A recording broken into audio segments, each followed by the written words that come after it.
O Senhor esteja convosco. Ele está no meio de nós. Proclamação do Evangelho de Jesus Cristo segundo Marcos. Glória a vós, Senhor. Alguns dias depois, Jesus entrou de novo em Cafarnaum. Logo se espalhou a notícia de que ele estava em casa. E reuniram-se ali tantas pessoas que já não havia lugar nem mesmo diante da porta. E Jesus anunciava-lhes a palavra. Trouxeram-lhe então um paralítico carregado por 4 homens, mas não conseguindo chegar até Jesus por causa da multidão, abriram então o teto, bem em cima do lugar onde se encontrava. Por essa abertura desceram a cama em que o paralítico estava deitado. Quando viu a fé daqueles homens, Jesus disse ao paralítico: Filho, os teus pecados estão perdoados. Ora, alguns mestres da lei que estavam ali sentados refletiam em seus corações: como este homem pode falar assim? Ele está blasfemando? Ninguém pode perdoar pecados a não ser Deus. E Jesus percebeu logo que eles estavam pensando no seu íntimo e disse: por que pensais assim em vossos corações? O que é mais fácil dizer ao paralítico: os teus pecados estão perdoados, ou dizer: levanta-te, pega a tua cama e anda? Pois bem, para que saibais que o Filho do Homem tem na terra poder de perdoar pecados, disse ao paralítico: eu te ordeno, levanta-te, pega a tua cama e vai para casa. O paralítico então se levantou e, carregando a sua cama, saiu diante de todos, e ficaram todos admirados e louvavam a Deus, dizendo: nunca vimos uma coisa assim. Palavra da salvação. Glória a vós, Senhor. Que pelas palavras do Santo Evangelho sejam perdoados os nossos pecados. Amém. Podemos nos sentar.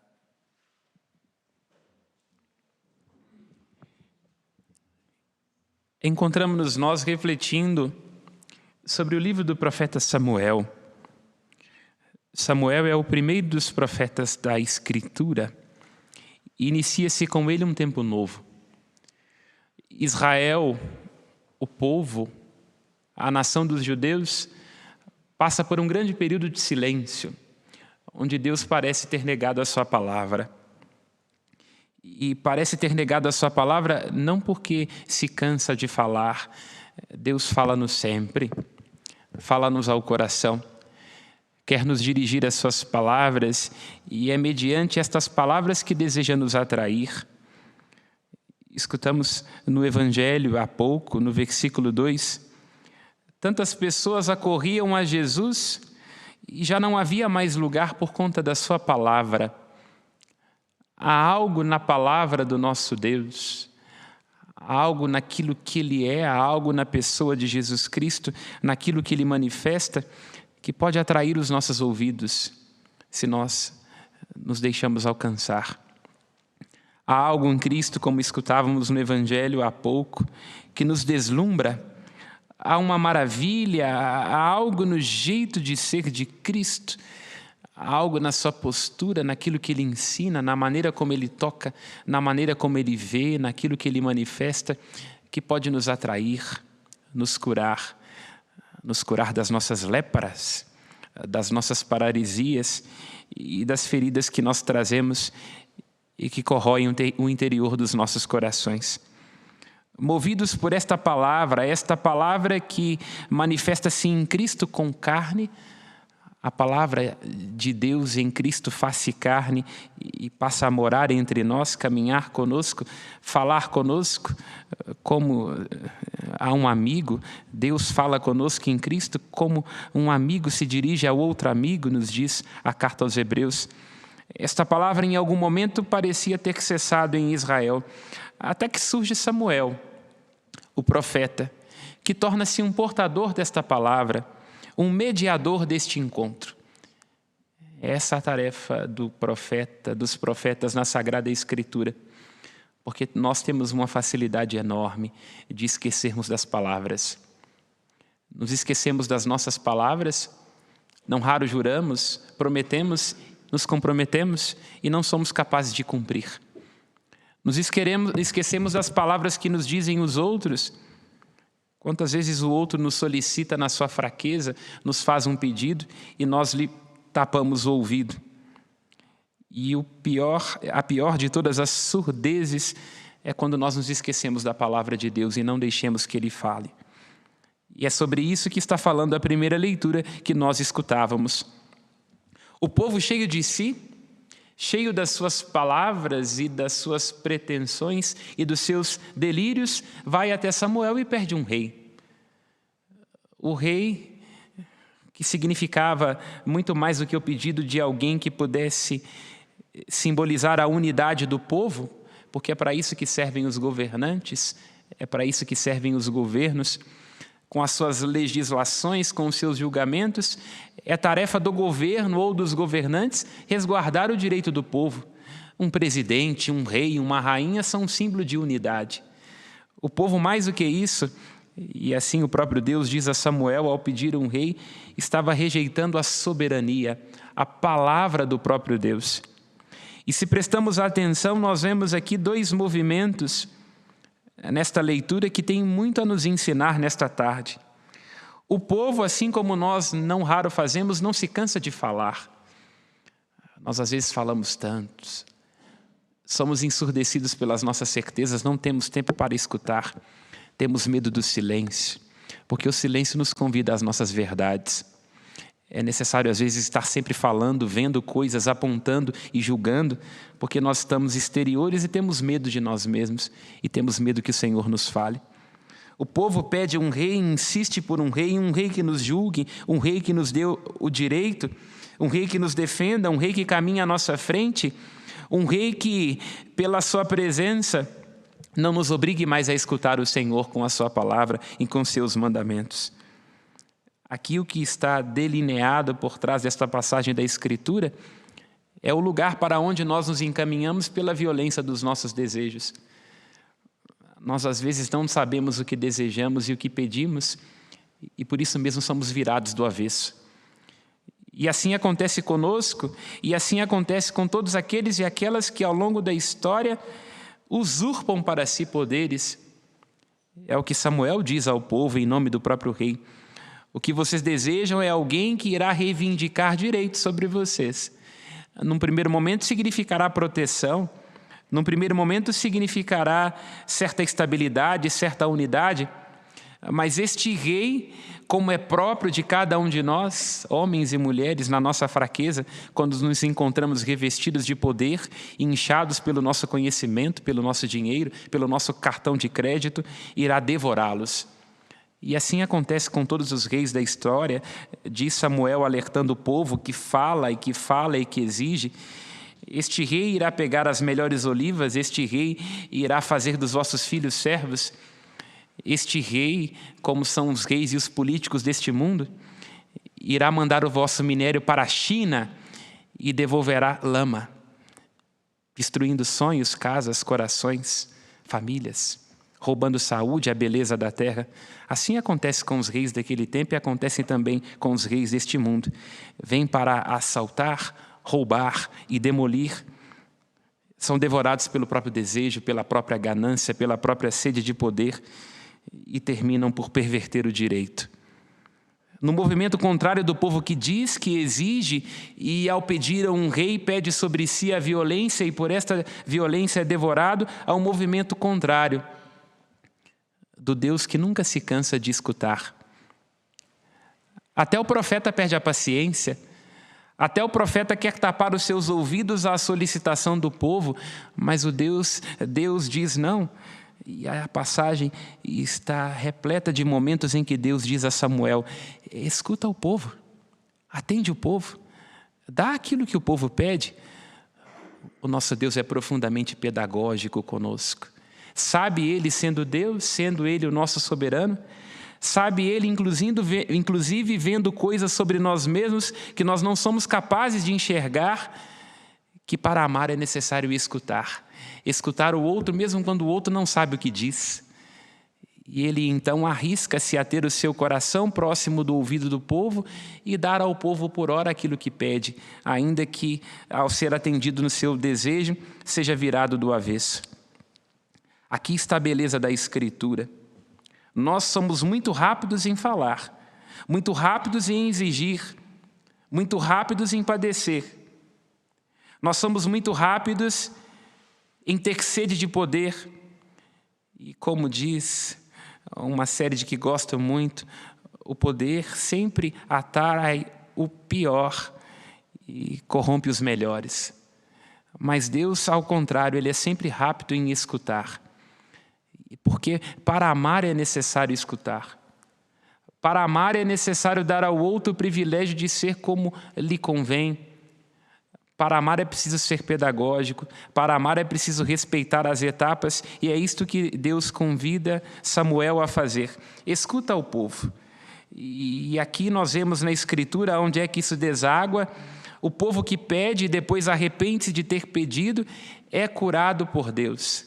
Deus, em inúmeros momentos da Escritura, vai sendo este que vai consertando pela sua palavra, pela sua profecia, pela sua graça, os desmandos dos reis. Porque Ele, o nosso Deus, somente Ele pode ser o soberano dos nossos corações. E somente Ele é capaz de resguardar o direito. Por isso, na Escritura, nós vemos que, e isto está delineado na primeira leitura que nós escutávamos, que há sempre dois grandes riscos que estão às portas do nosso coração humano. O primeiro de todos os riscos é esquecer-se de Deus. Esquecer-se, inclusive, de nós mesmos. Nós nos esquecemos muito rápido. E quando nós nos esquecemos, nós abandonamos e abrimos mãos de verdade. Onde nós somos levados quando esquecemos da fidelidade a nós mesmos? O nosso coração se corrompe. Onde nós somos levados quando esquecemos as juras e as promessas, por exemplo, que fazemos num casamento, nós nos tornamos infiéis. Onde nós somos levados quando nós nos esquecemos da palavra de Deus, dos mandamentos do Senhor, nós padecemos.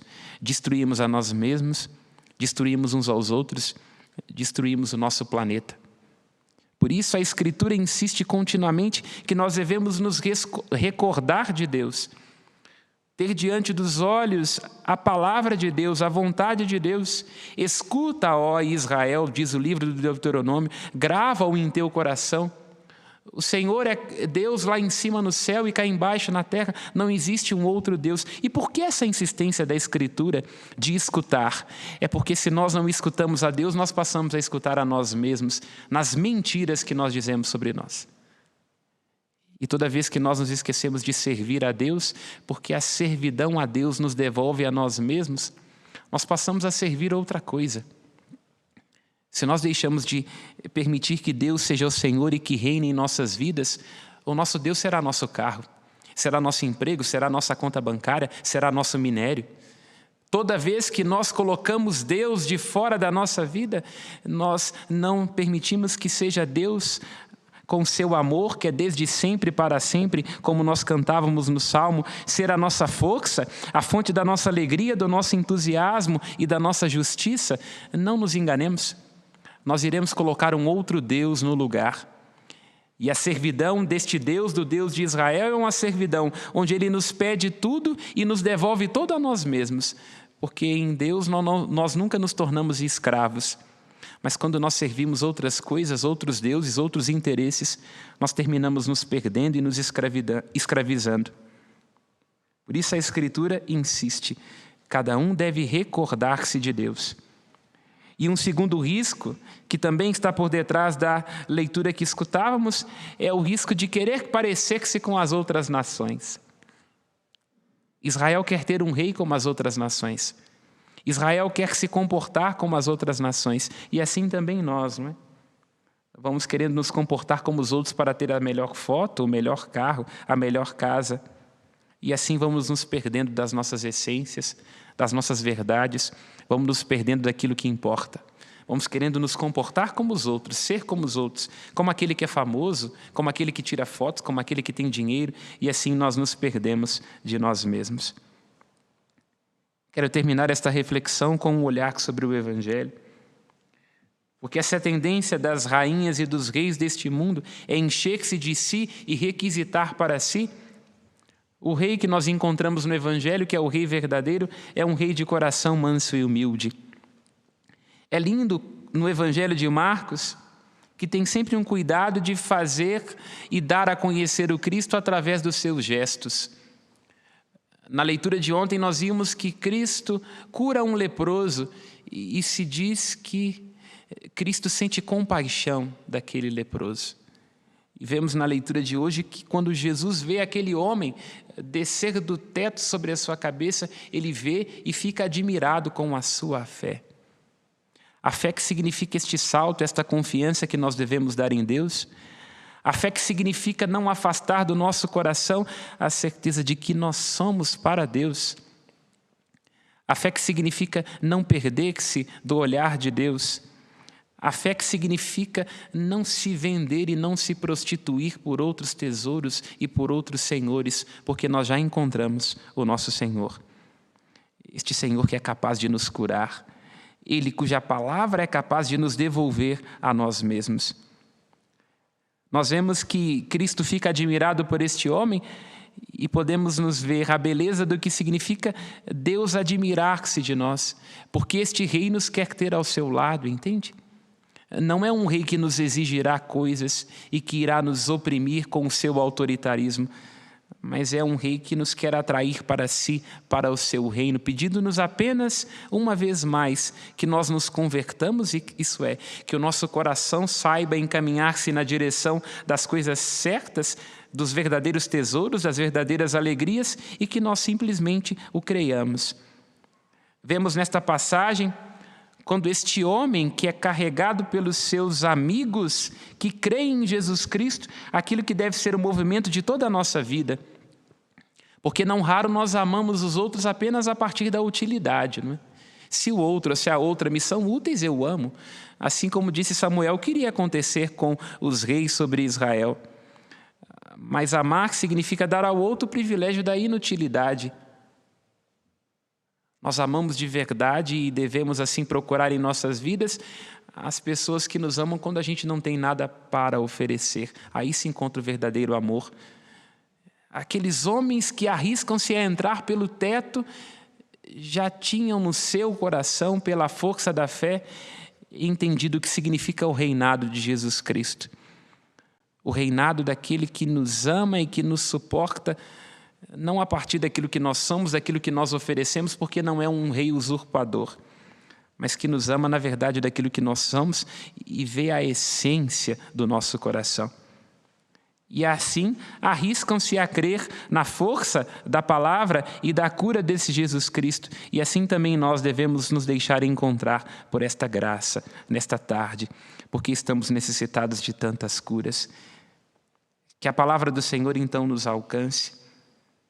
Estes homens foram animados e atraídos e confiaram no Cristo, na sua inutilidade, na sua fraqueza, na sua pequenez, porque sabiam que Cristo exige apenas amor e entrega, despojamento de si. Quase que como fazendo um retrato daquilo que Cristo diz no capítulo 11 do Evangelho de São Mateus: vinde a mim, todos vós que estáis cansados e sobrecarregados com o peso dos vossos fardos, todos vós que estáis cegos, coxos, paralíticos, desanimados, e eu vos darei descanso. Tomai sobre vós o meu jugo e aprendei, pois, de mim, que sou manso e humilde de coração. A este rei de coração manso e humilde, nós servimos. Com este rei nós nos alegramos e encontramos nele o que cantávamos no Salmo. Um amor que é desde sempre e para sempre, que suporta a nossa fraqueza, a nossa inutilidade para nos curar. A este rei nós devotamos nossa vida, ele é a razão da nossa esperança, ele veio para curar os nossos corações. Louvado seja nosso Senhor Jesus Cristo. Para sempre seja louvado. Façamos as nossas preces.